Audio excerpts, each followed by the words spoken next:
Kanan looks his sister dead in the eye and says the one thing she never wanted to hear, that he is done with their mother for good.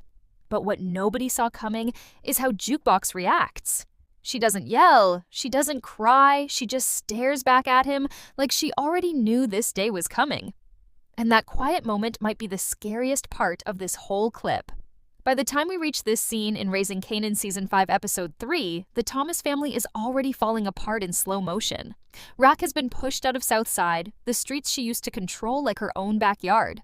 Kanan has found a new home for himself with Breeze, a man who is quickly becoming more of a father figure to him than anyone in his real family ever was. Marvin is busy launching a new operation with Rak, trying to rebuild something out of the ashes of everything they lost.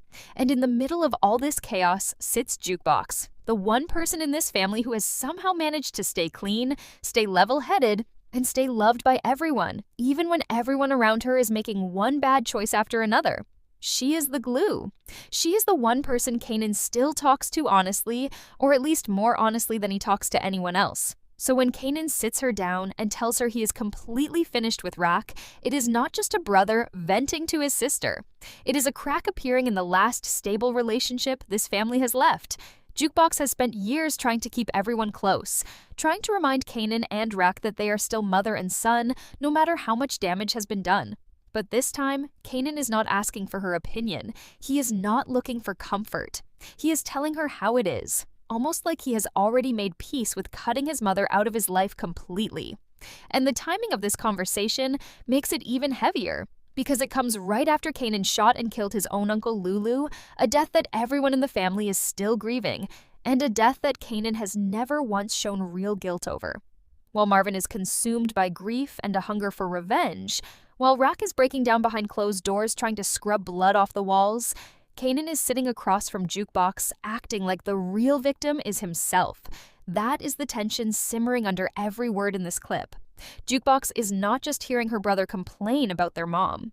She is watching the person responsible for her uncle's death talk about loyalty and being done with people. And somewhere in the back of her mind, she has to be asking herself who Kanan really is becoming. What makes this moment hit even harder is where Kanan and Jukebox are when this conversation happens. It is not a loud argument in the middle of the street or a tense standoff in front of the whole family. It is a quiet, private exchange, the kind of conversation that happens when two people finally stop pretending everything is fine. Kanan is calm. Too calm, honestly. He is not shouting about how angry he is at Rak. He is speaking like someone who has already made his decision and is simply informing his sister out of respect, not because he wants her input. That calmness is what makes the scene feel so heavy, because we have watched Kanan slowly turn colder and more distant ever since he pulled the trigger on Lulu. He barely reacted at the funeral. He barely shows any emotion when Rak tries to reach out to him. And now, sitting with the one sibling who still sees the good in him, he is laying out exactly how far gone he already is. Jukebox, on the other hand, is doing what she always does. She is listening. She is trying to read between the lines. She has spent her whole life being the peacekeeper, the one who steps between Kanan and Rak when things get too heated, the one who reminds Marvin to calm down before he does something he will regret. But this time, peacekeeping might not be enough. Kanan is not asking to be talked out of his decision. He has already drawn the line in the sand, and he wants his sister to know which side of that line he is standing on. For Jukebox, this puts her in an impossible position. Does she stay loyal to her brother, the person who has always had her back, even though she knows he is hiding something dark about that night? Or does she start asking the hard questions, the ones that could blow up everything Kanan has worked to bury? The setup of this scene is built entirely on that quiet pressure.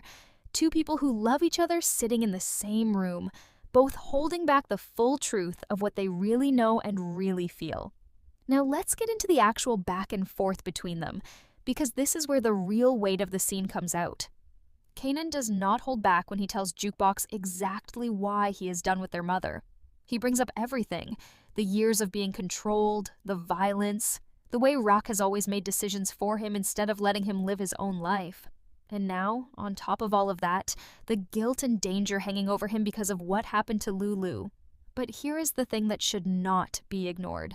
Kanan talks about Rack's choices, Rack's mistakes, Rack's failures as a mother, but he barely touches on his own role in any of it. He shot his uncle, he let blame fall elsewhere so it would not land on him, and yet in this conversation, he frames himself purely as a victim of his mother's world, not as someone who has made his own dangerous choices inside that same world. Jukebox, who is sharp enough to notice things other people miss, does not let this slide completely. She pushes back, gently at first, reminding him that their mother has also sacrificed everything for this family, that Rack's choices, good or bad, were never about hurting her children on purpose. But every time Jukebox tries to bring nuance into the conversation, Kanan shuts it down, doubling down on how done he really is.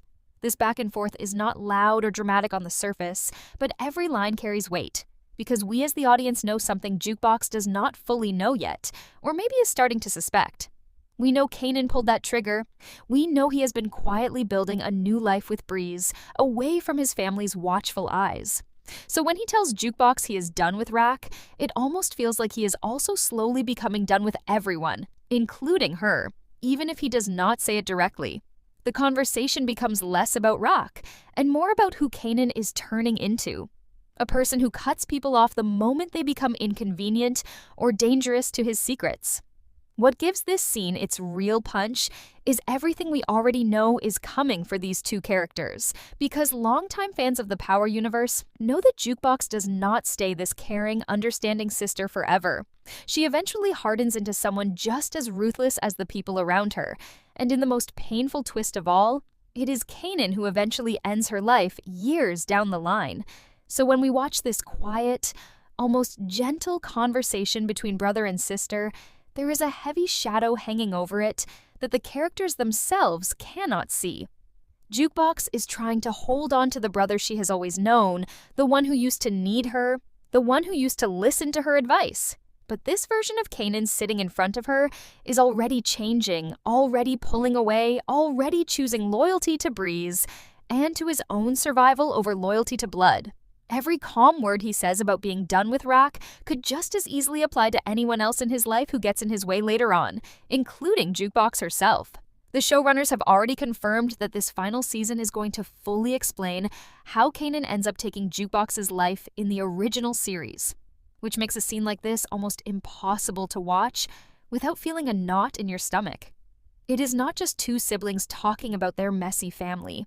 It is the early outline of a betrayal that fans have been bracing for since this prequel series began.